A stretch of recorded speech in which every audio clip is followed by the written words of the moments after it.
El tema de los tres es la coyuntura macroeconómica y las perspectivas para los próximos años. Senador.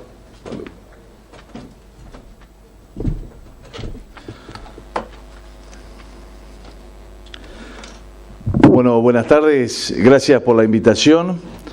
Le estaba comentando a Mónica que se viene esa época que parecería ser que pasamos a ser una especie de elenco estable en estas cosas.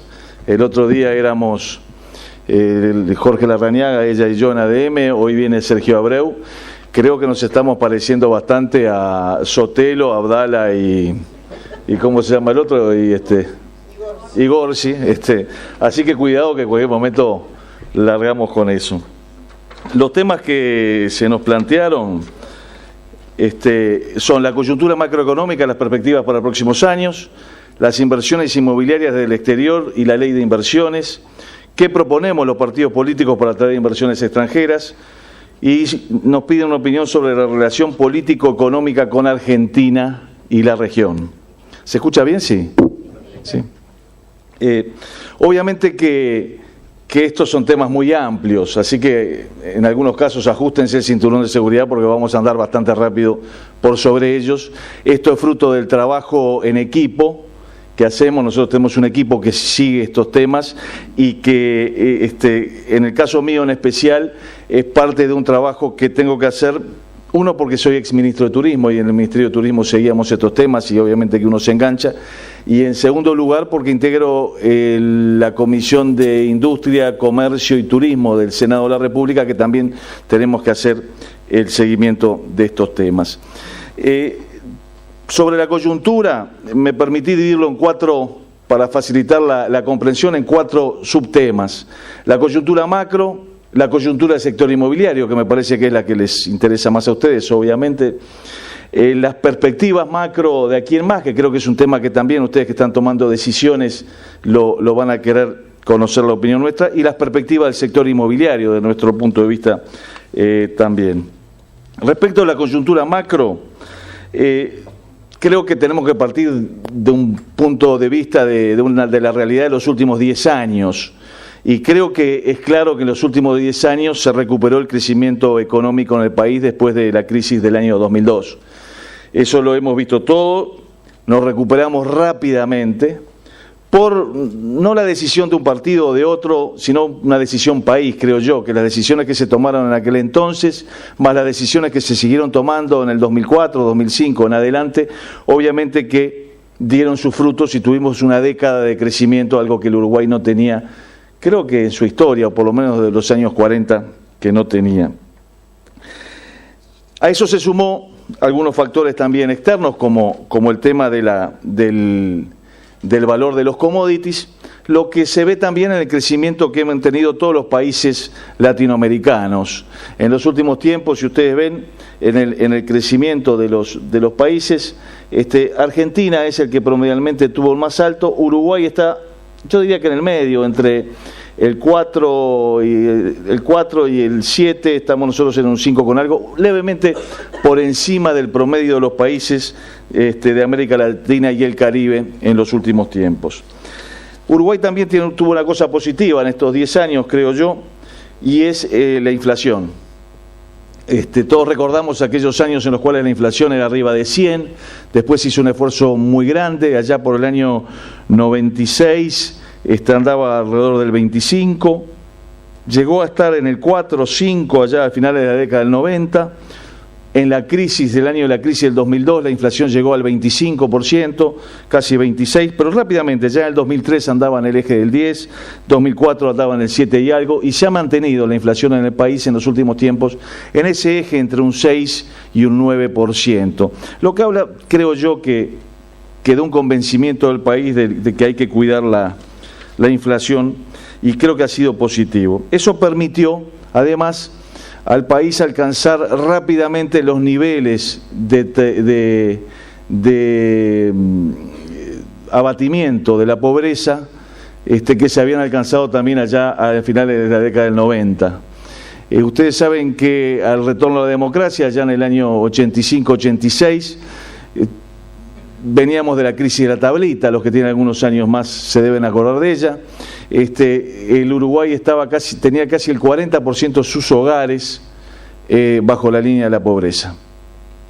Un trabajo muy importante de todos los gobiernos, de dos partidos distintos, llevó a que esos hogares bajo la línea de pobreza para el año 99 fuera solamente el 9,7% de los hogares, que fue algo realmente un esfuerzo muy bueno que hizo el país. La crisis del 2002 obviamente que lo deterioró. ¿Cómo se mide la pobreza? Principalmente en base a los ingresos. Obviamente que si hay gente que está muy en el límite, cuando viene una crisis cae bajo la línea de la pobreza. Eso llevó en el año 2002 a casi el 29% de los hogares en el Uruguay bajo la línea de la pobreza, pero rápidamente, como se puede ver aquí, se volvió a los niveles anteriores a la crisis, a lo que se había logrado en el año 90, por una décima no estamos ya en el 9,7, estamos en el 9,8 hoy. Nos falta una décima para alcanzar eso, y el gran desafío, creo yo, que para todos en el país es terminar, bajar aún más ese 9,8 que hoy tenemos.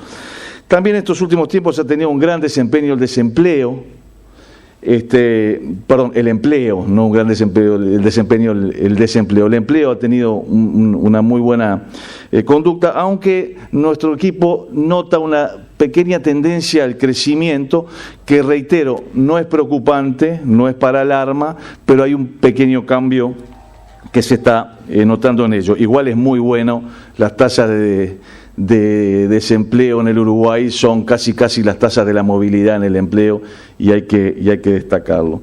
Junto con eso, en la situación macro, creo que también tendríamos que echarle un vistazo a lo que pasa en otras regiones y en otros países. En ese sentido, creo que todos saben lo que está pasando en Europa. Yo diría que hay distintos países en distintas situaciones. Grecia y Chipre quizás los más complicados, los que empezaron a sufrir las consecuencias. Después esto lo han seguido Portugal, España, Italia, que están con problemas muy grandes. Francia está que se contagia pero que no se contagia. Inglaterra la mira al otro lado del canal y está pensando hasta en irse de la Unión Europea, de la Comunidad Económica. Así que está en problemas, no se avisora una solución en Francia, en Europa al corto plazo, ni nosotros ni nuestros equipos lo avisoran así. Estados Unidos es una situación distinta. Yo creo que es porque tiene la máquina de hacer los dólares, entonces el que tiene la máquina de hacer los dólares hace dólares y con eso está enfrentando la crisis de otra forma. Ha tenido tasas de interés muy bajas, lo cual nos ha influido a nosotros y a ustedes más de lo que se imaginan. Y está empezando a exhibir algunos síntomas de recuperación. Las últimas en el sector inmobiliario, Freddie Mac, Fannie Mae reportaron por primera vez en los últimos 7-8 años ganancias de casi 6.800 millones de dólares, o sea que en el sector inmobiliario parecería empezar a haber cierta recuperación en Estados Unidos. Hay una leve mejoría en el empleo, pero todavía no es suficiente para la Reserva Federal para que tome medidas y sobre todo para que suba las tasas. Cuando Estados Unidos se recupere, yo no sé si es una buena noticia para nosotros, les aclaro, porque si se recupera y sube las tasas, mucha de la inversión que está en los países como el Uruguay y en la región pueden hacer un flight to quality y volver a los Estados Unidos allí. China sigue siendo la gran estrella, sigue demandando nuestros productos, nuestros commodities, nuestra producción, sigue urbanizando una cantidad de población rural, sigue creciendo, está teniendo una suerte de aterrizaje suave, ya no sigue creciendo a las tasas que lo venía haciendo, pero sigue creciendo y parecería no tener problemas en el corto plazo. Brasil, nosotros creemos que está bien, pero con algunos problemas y analizando medidas que nos parecen muy acertadas. La última de esta semana, cuando Dilma Rousseff anunció que quiere reducir el déficit fiscal y va a hacer recortes por 14.000 millones de dólares, justamente preocupada con la inflación, con el déficit fiscal y con la competitividad y el atraso cambiario. Y Argentina, bueno, yo creo que Argentina, disculpen, yo sé que tiene una gran influencia en este sector, no trae buenas noticias en los últimos tiempos y nosotros no estamos viendo una buena perspectiva desde Argentina. Tomó aquella decisión de hace tiempo de crecer hacia adentro, no hacia afuera, y desde ese momento ha empezado a tomar decisiones que creemos que son un poco complicadas. La última es esta del CEDIN, que vi que les estaban explicando hace un rato cómo funciona, que es lisa y llanamente el CEDIN, violar todas las normas de la OCDE. porque están blanqueando capitales, a cada rato lo hacen, ¿no? Yo no sé cómo no hay alguien y los acusa en la OCDE de estar de blanqueo de capitales y de crear un paraíso fiscal, porque están creando un lugar donde le aceptan dólares sin preguntarle de dónde vienen para ponerlos en la actividad inmobiliaria, y el Estado se obliga a darle esos dólares con papeles. Yo no creo que eso tenga éxito.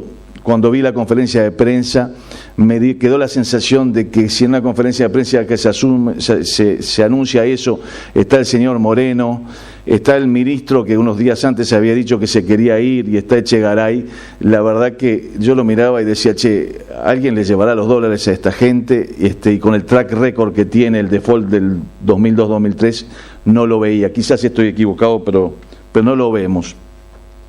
La situación de Uruguay hoy. Nosotros auguramos un buen crecimiento para el año 2013, más del 3%. Los economistas nuestros nos dicen que en 2013 tendríamos que tener un crecimiento superior al 3%. ¿Cuánto? Creo que eso es tener la bola de cristal, pero lo que nos parece de Uruguay que hay que tener cierto cuidado, porque ese crecimiento va a caballo de dos hechos que no se van a repetir en el 2014. El primero de esos hechos es la puesta en funcionamiento de Monte del Plata. Como Monte del Plata empieza a funcionar, obviamente que el año pasado era 0, este año va a ser algo y va a crecer, cosa que no va a suceder el año que viene. Y lo otro es que el año anterior hubo un gran déficit en la generación de energía eléctrica, en especial la hidroeléctrica, y este año no lo va a haber, y eso va a ser un crecimiento en la economía, pero se va a dar exclusivamente esos dos hechos por única vez, y quizás si los quitamos no parece tan bueno. Pero además hay algunos otros problemas. El primer problema es el déficit fiscal, que a nosotros nos preocupa mucho. Acá están las previsiones de las metas fiscales del gobierno que se hicieron en el 2010, en el 2011 y en el 2012. Y para el año pasado, cuando comenzó este gobierno allá en el 2010, se preveía un déficit fiscal del 1%. Después, a principio del año pasado, se llevó el déficit fiscal, la previsión, al 1,2%. Cuando discutimos la rendición de cuentas en el Senado en septiembre del año pasado era 1,7, y cuando cerró el año fue 2,8. 2,8 de déficit son 1.350 millones de dólares. El déficit fiscal, para hablar en criollo, es la diferencia entre los ingresos y los egresos del Estado.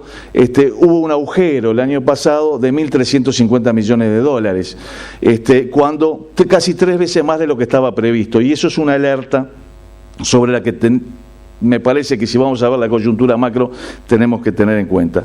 Lo segundo es la inflación.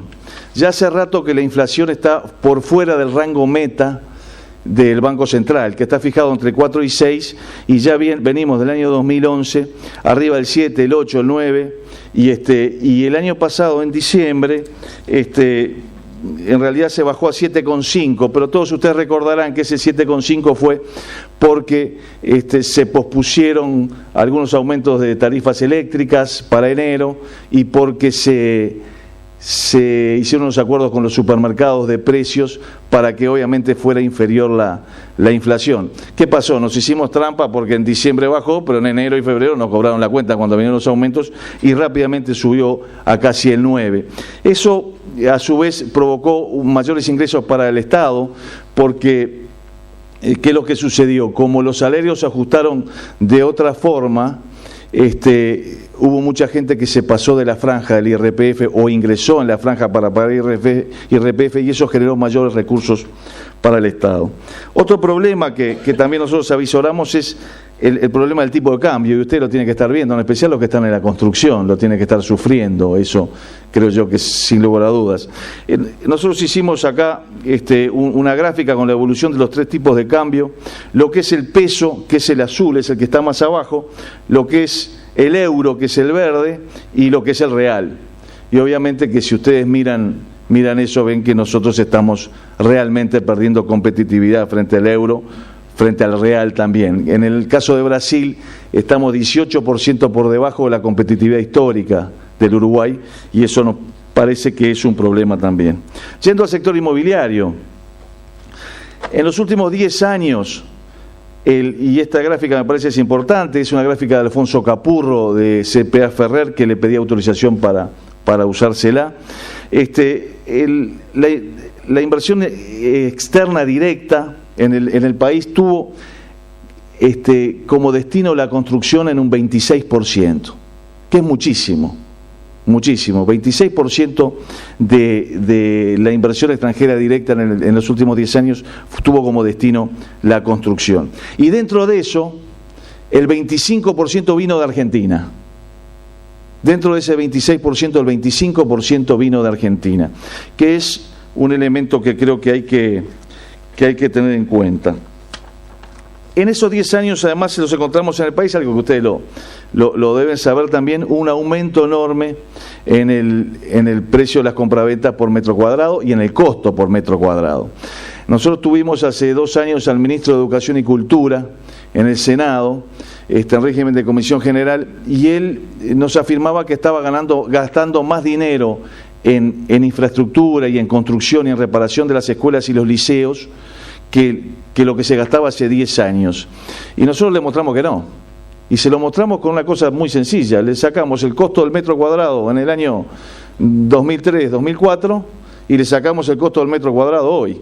Y si en el 2003, 2004, me acuerdo cuánto era $500 el metro cuadrado y hoy es 1.500 el metro cuadrado, tendría que estar gastando en pesos constantes 3 veces más y no lo estaba haciendo.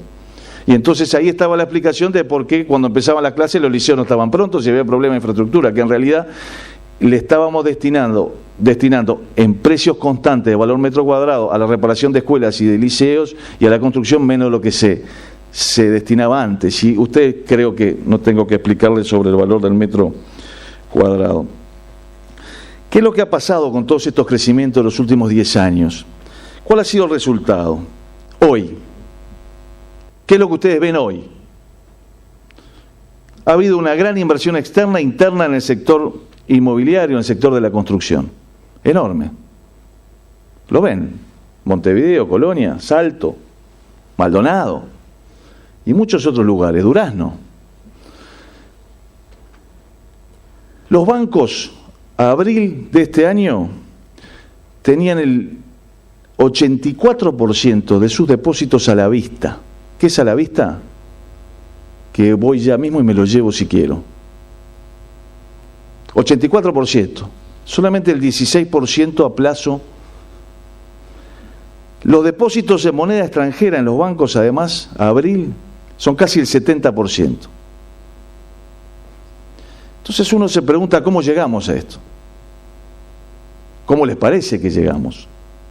¿Qué pasó? Y yo creo que pasaron muchas cosas en los últimos 10 años que se las voy a repasar rápidamente porque creo que las vivimos. La crisis del 2002, bancaria en Uruguay y en Argentina.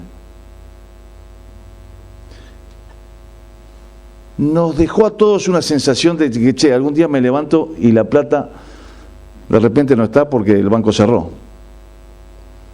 Salvo, creo yo, la confianza que le tenemos al Banco República porque el Estado puso y el sistema financiero uruguayo que operó de otra forma. En Argentina no le digo nada, ¿no? Con el corralito, el default, las cosas, todas esas cosas así, la gente le ha perdido un poco de confianza al sistema financiero, acá y en el mundo. El señor Madoff, ¿se acuerdan del señor Madoff? Allá en Nueva York, que pagaba unas tasas de intereses formidables. Creo que lo condenaron a 150 años. Cosas que pasan solo en Estados Unidos, creo. Bueno, acá no puede pasar 150 años. Tiene 74 años el tipo, le podrían haber dado 20 o 30, que era lo mismo, pero 150 años. Pero el Lehman Brothers también. Hubo gente que cuando tiene el dinero dice, ¿lo llevo a un banco? ¿O lo pongo en otro lugar? También, ¿qué pasó? Hubo un aumento del valor de los commodities y eso llevó un aumento del valor de los campos, sumado a que Argentina tuvo una política muy agresiva con el sector agropecuario, para el campo, le agregó detracciones, eso puso competitivos los campos nuestros que son de menor calidad, que hizo que muchos argentinos vinieran al Uruguay, que mucha gente invirtiera de fuera del Uruguay. ¿Y qué sucedió con eso? Muchos uruguayos vendieron. Y esos uruguayos que vendieron en el sector en el campo, ¿qué hicieron?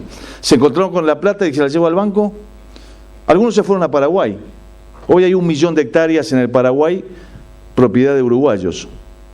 1 millón de hectáreas, que son en el Paraguay propiedad de uruguayos. ¿Qué encontraron? Que en aquel entonces la hectárea valía $250, $300, allá había que desmontarla, pero desmontada 600, 700.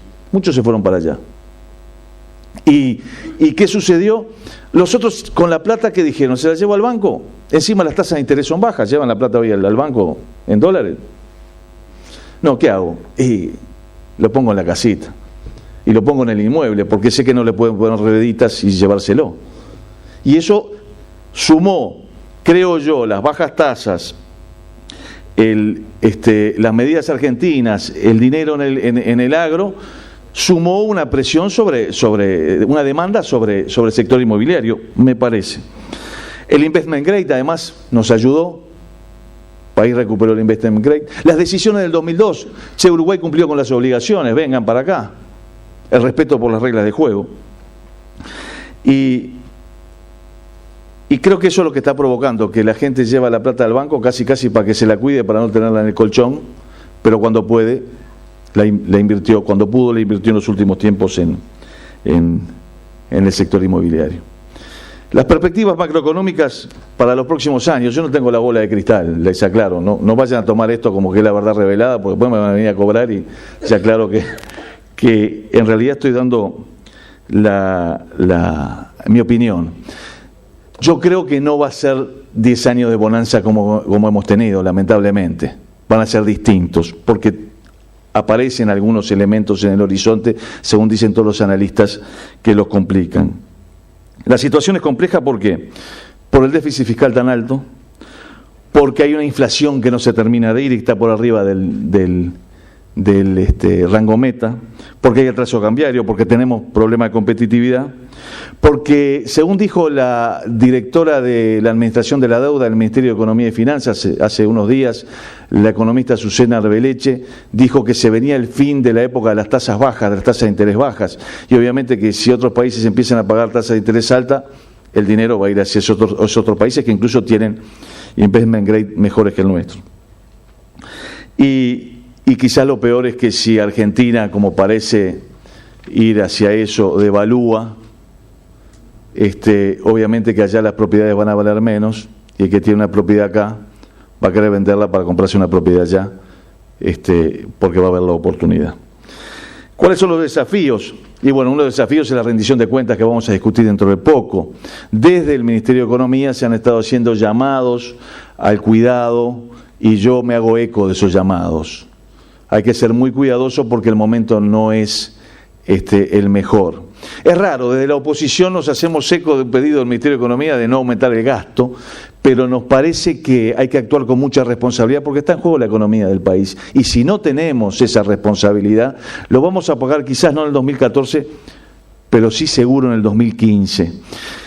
Es difícil, porque además el 2014 es el año electoral, es difícil porque ya vemos las movilizaciones que hay. Estamos sin inspectores de tránsito, con paro de maestros y una cantidad de cosas, y si uno de la oposición podía actuar irresponsablemente, decir es poco lo que le pagan a uno, es poco lo que le pagan al otro, pero si estamos llamados a trabajar con seriedad, tenemos que hacer un llamado a tener mucho cuidado con eso. Ni que hablar de Argentina, que el problema de Argentina antes era los puentes, después de los puentes fue que no nos dejaban vender cosas allá, las licencias automáticas, el 1 por 1, las declaraciones, el señor Guillermo Moreno, todas esas cosas, pero ahora ya no ese es el problema. Después vino el problema del turismo, que nos ponían impuestos a los que venían a veranear acá, que ahora increíblemente deciden en Argentina cuántos dólares pueden sacar de los cajeros en el Uruguay. Cada día me asoro más de lo que escucho. En Argentina deciden lo que se puede hacer en el Uruguay. Realmente me llama mucho la atención que no haya una reacción más fuerte sobre eso. Y después de eso, creo que el problema más grave ahora es que con la diferencia, los uruguayos están yendo a comprar allá. Que lo van a sufrir los señores del shopping que están acá, o el de las tiendas, ya se ve en las fronteras. Ya lo ve ANCAP, que no vende combustible.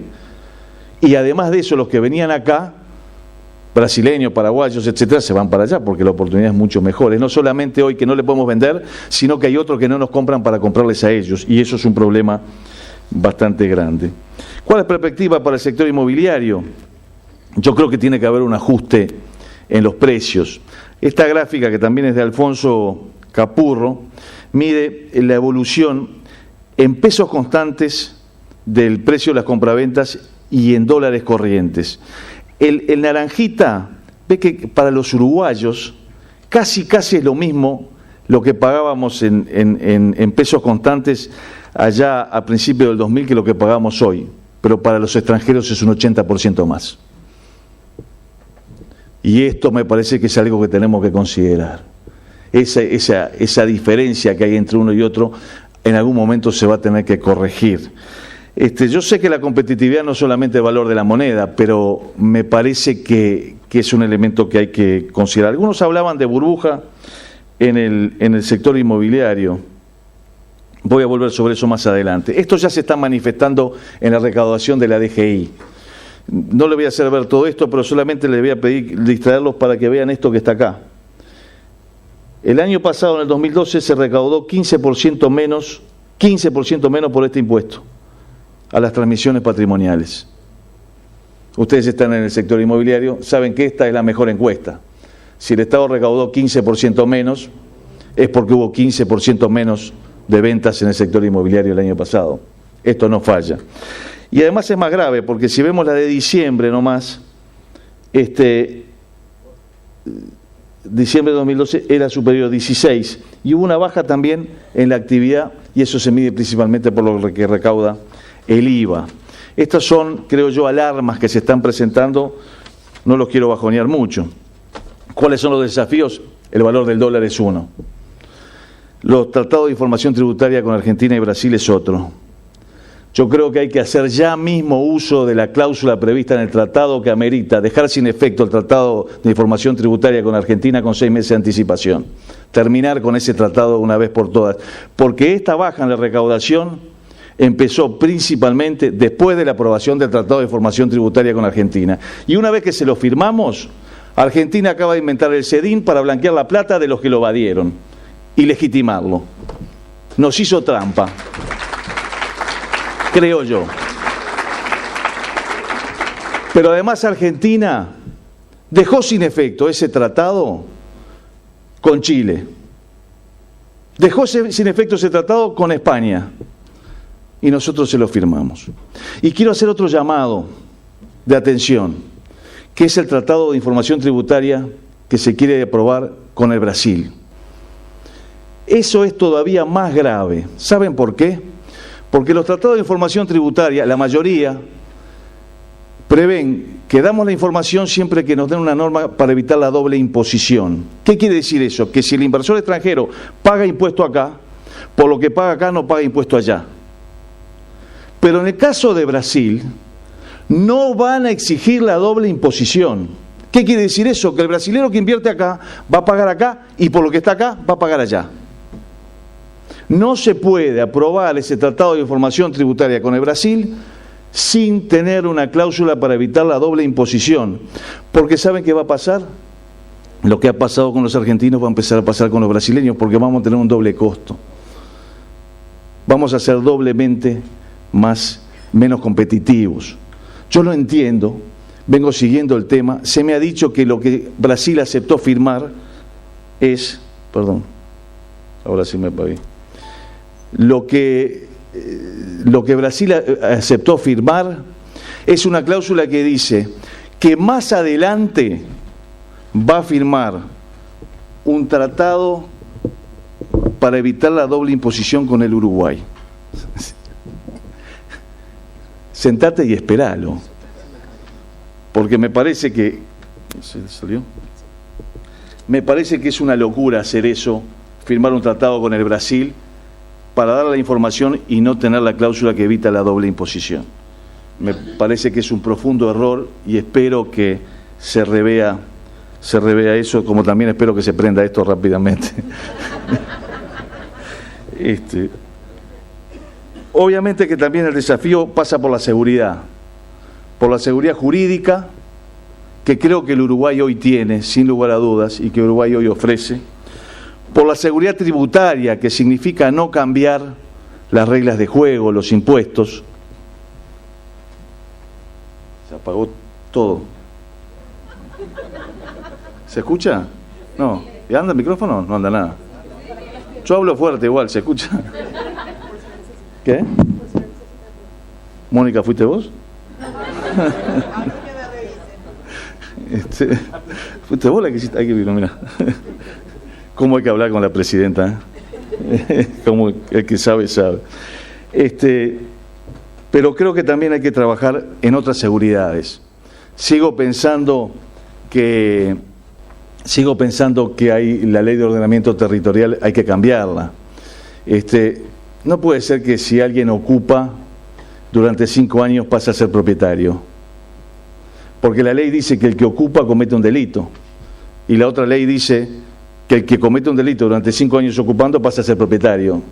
Hay algo que me perdí en el camino, que me parece que está mal y que creo que hay que cambiar, y aparte porque es un pésimo mensaje. La ley de ordenamiento territorial dice que si alguien ocupe 5 años y después prueba que es pobre, pasa a ser propietario. Y si no, tiene que ocupar durante 30 años. Y a mí me parece que el delito es delito, no importa quién lo cometa. No son los pobres los que cometen delitos y los ricos, son todos los que se portan mal los que cometen delitos y hay que castigarlos a todos por igual. También hay que cambiar la ley de ordenamiento territorial en este momento que se viene de crisis, creo yo, principalmente en toda esa parte que habla de que hay que darle un terreno al gobierno municipal y después hay que darle una parte del mayor valor y no sé cuántas cosas más, que lo hace inviable. Hoy en día creo que está atacándose contra eso claramente. Me parece que lo que hay que ir es a la imposición sobre la renta. Cuando se vende, se paga. Y si se gana mucho, se paga. Y si no se gana, no se paga, pero se dio trabajo. Y me parece que eso hay que ir por ese lado, porque no se puede estar con un sistema que se dijo que iba solamente a la imposición a la renta, iba a dejar la otra imposición, y hoy tenemos un sistema que es imposición a la renta, más imposición al patrimonio, más imposición al IVA, más imposición de todo, y nos quedamos con todo. Entonces, para eso nos quedamos como estábamos antes, y me parece que no debiera ser así. Creo que también hay que tener un profundo rechazo a la responsabilidad penal objetiva. Esto que se está previendo de la responsabilidad penal objetiva es una barbaridad. Yo creo que si un empresario viola una norma y por la violación de esa norma muere alguien, ese empresario tiene que ir preso, sin lugar a dudas. Pero eso ya está en nuestro ordenamiento jurídico. Nuestro Código Penal así lo establece. Si ustedes van a 120 por hora por la Avenida Italia y atropellan a uno, no lo querían matar, pero lo mataron y van a ir presos porque cometieron un homicidio. Si ustedes violaron una norma de seguridad en el trabajo, y por esa violación de la norma alguien muere, ustedes son responsables penalmente y tienen que ir presos. Pero cuidado, si no la violaron, solamente porque ocurrió, no tienen que ser responsabilizados de forma objetiva. Eso es una barbaridad. Y además de eso, creo que se ve la paja en el ojo ajeno y no se ve la viga en el propio. Porque de acuerdo a esta norma, el señor ministro de Trabajo y Seguridad Social en estos momentos tendría que estar preso si estuviera vigente, porque le explotó una garrafa hace poco y se le cayó un operario de la ventana del ministerio. ¿Y la culpa la tuvo el ministro? ¿Es el ministro el que estaba controlando si esa persona estaba cumpliendo eso o era el encargado de ello? Y se agrava más la norma proyectada de la responsabilidad penal objetiva. Se agrega esa responsabilidad a los integrantes de directorios. Nunca más nadie firma nada ni integra un directorio, aunque no estén a cargo de la administración. Yo creo que hay que ser inflexible con el que viola las normas. Hay que incluso poner delitos de peligro si quieren, pero no se puede poner una responsabilidad penal objetiva porque eso atenta contra los más básicos principios de derecho penal y del Estado de Derecho que pueda existir. Es realmente preocupante que se esté proyectando ese tipo de norma y creo que eso va a ahuyentar a mucha gente de que invierta aquí, porque obviamente que son riesgos que el inversor no quiere correr. Me parece que, porque aparte está previsto incluso para la subcontratación. Yo, inversor, compré un terreno, subcontraté la construcción en un tercero, ese tercero no cumple las normas, alguien fallece y yo soy responsable. Me parece que hemos perdido un poco el balance, hablando en términos futbolísticos. No podemos poner todos que creen ni todos que marcan. Tenemos que tener un poquito más de balance cuando hacemos estas normas. Respecto a las normas de la OCDE, yo creo que Uruguay tiene que poner un énfasis en lo bien que cumple las normas del Gafi. Uruguay es de los mejores países en Latinoamérica en el cumplimiento de las normas contra el lavado del delito de lavado de activos del Gafi. Y parece que la OCDE, que no es ni siquiera un organismo multilateral donde nosotros podemos ser partes, sino que es un grupo de países, nos están marcando la forma de trabajar. Ya estamos, creo que medio en el tiempo, pero me parece que está bueno que conozcan qué proponemos de los partidos políticos, desde el nuestro: certeza y competitividad. Esa es nuestra propuesta. Es lo que necesitan ustedes, creo yo, certezas. Certezas y ser competitivos para poder desarrollarse. Seguridad jurídica, no cambio las reglas de juego, terminar con el Tratado de Información Tributaria con Argentina. Acá tenía otra anotación. Ustedes saben que a Argentina les están demandando esos fondos que llaman buitres allá en Estados Unidos con un juez Griesa que embargó la fragata Libertad. Ese juez Griesa le solicitó a una cantidad de entidades bancarias que den información sobre dinero que tiene el exterior integrante del gobierno argentino. ¿Saben qué dijo uno de esos bancos que pertenece al Estado argentino? Que no podía dar información sobre los depósitos en el Uruguay porque rige el secreto bancario en el Uruguay. Le dijeron eso al juez Griesa. O sea que pedimos la información para cuando nos sirve a nosotros, pero no cuando le sirve a los demás. Pero además de eso, el blanqueo de capitales ese que está haciendo es totalmente violatorio de todas las resoluciones de la OCDE. Es decirle, usted que tiene dinero, no sé dónde, no sé cómo lo consiguió, tráigalo que yo se lo voy a blanquear. Yo no sé cómo Uruguay no está hoy en la OCDE denunciando eso.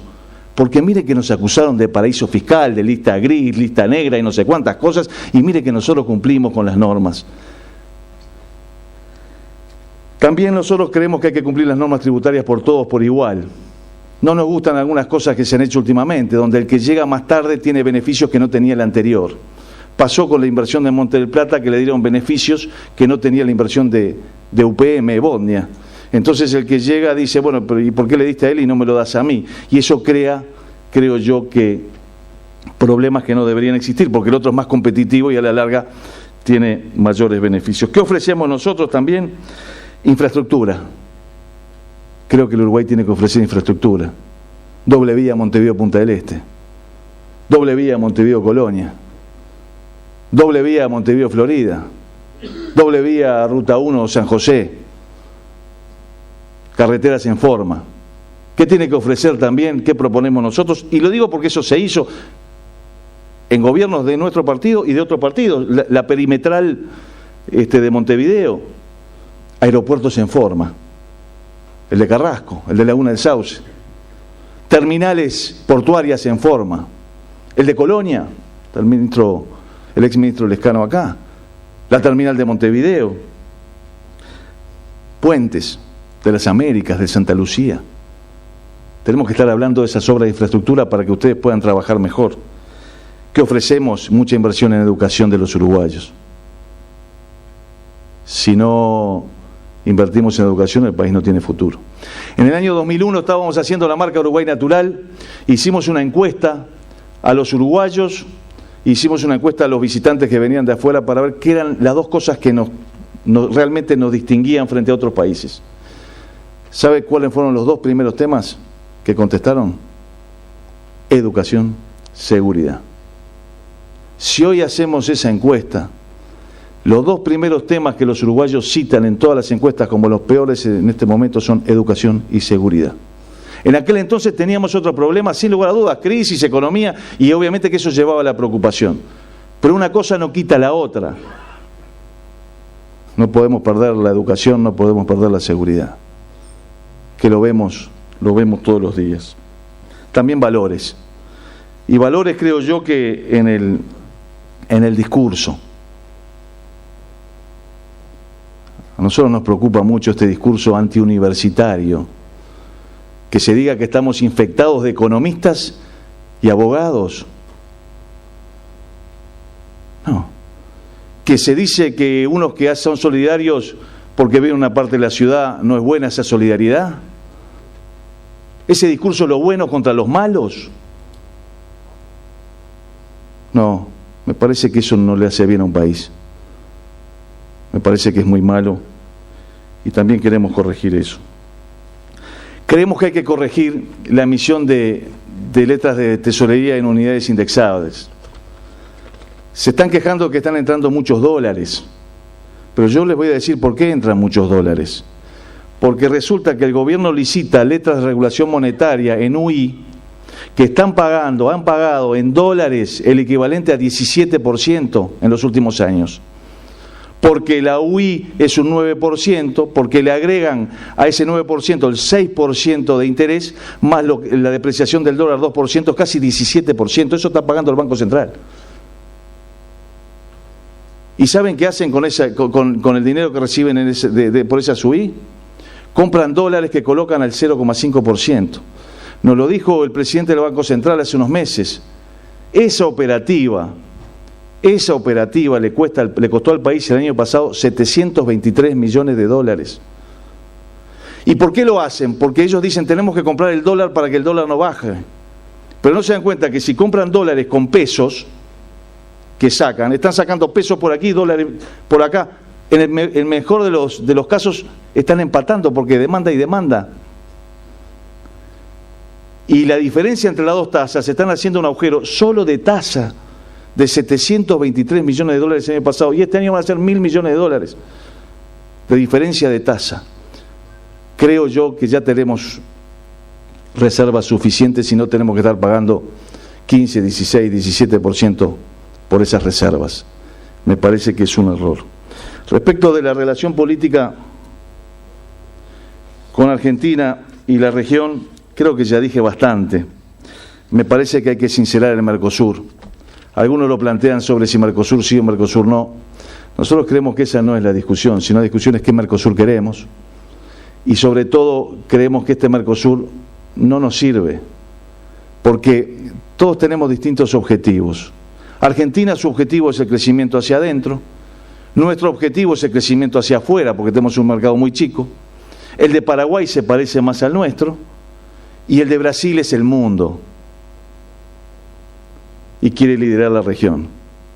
Sobre el de Venezuela no me pronuncio, porque creo que todavía hay dudas acerca de la legalidad de su ingreso, que deberían disiparse en algún tribunal. Porque obviamente que sin la aprobación de los 4 miembros, nosotros creemos que no debía ingresar. Pero de todas formas, seguro tiene otros intereses distintos a los nuestros, Venezuela, por tamaño, por situación, por recursos. Y obviamente que si resulta que lo único que hacemos es juntarnos y decir nos queremos mucho, tenemos un destino común, un pasado común, y no hablamos de nuestros problemas, vamos a terminar mal. A mí siempre me gusta gráficamente poner el ejemplo del matrimonio que tiene problemas y no habla de ellos, y trata de solucionar sus problemas diciendo te quiero. Bueno, si no habla de sus problemas y trata de solucionarlo diciendo te quiero, termina en el juzgado, como terminamos Argentina y Uruguay en la Corte de la Haya. Porque en realidad cuando uno tiene un problema tiene que sincerarlo y hablarlo.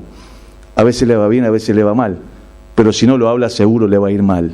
Y eso es un problema, creo yo. Creo que Uruguay tiene que tratar de lograr unos waivers para hacer tratado de libre comercio con otros países, hablar con Paraguay, irse hoy lo vi, hoy estoy coincidiendo mucho con el contador Astori y me estoy preocupando, hoy lo vi al contador Astori en la Alianza del Pacífico, y creo que ese es el camino. Pero no por ideología, sino por tamaño, por interés, por comunidad de interés. Perú, Chile, creo que somos muy pequeños para los otros. Cuando llegan a nosotros ya se olvidaron. Creo que en el Mercosur tenemos que plantear esa situación. Estoy seguro que Sergio Abreu les va a hablar de ese tema. Y el otro tema que nos habían pedido, la ley de inversiones, yo creo que es muy buena.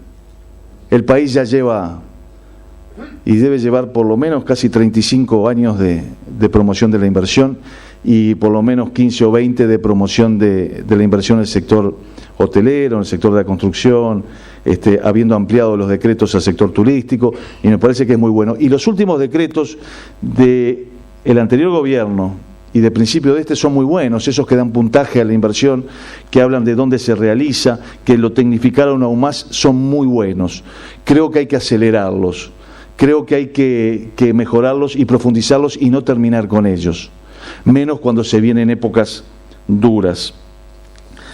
Por último, a mí me gusta esa foto que la saqué yo. Y les digo, porque creo que resume un poco lo que es mi sentimiento con esto. Cuando ustedes andan por la Rambla de Montevideo, los días de que se viene la tormenta, verán que las gaviotas se vienen a la costa. De repente el día está lindo y todas las gaviotas están arriba de ahí, en Malvin, arriba del verde, donde está el coreano que saluda. Y sí, pero se suben todas ahí. Y al rato se desencadena una tormenta tremenda. Estas que estaban allá dentro del mar, nadie sabe cómo se enteraron antes, saltaron. Entonces yo cuando veo que están las gaviotas ahí, voy y agarro el piló y el paraguas. Y alguno me dice, ¿está loco que agarra el piló y el paraguas si hay sol? Sí, pero las gaviotas están ahí. Y después ellos se mojan y yo no. Y yo creo que hoy estamos viendo gaviotas en la costa, en el déficit fiscal, en la inflación, en la situación de Argentina. Y entonces la recomendación que yo daría es que agarren el impermeable y el paraguas. Lo peor que les puede pasar es que tengan que cargar con ellos todo el día. Muchas gracias.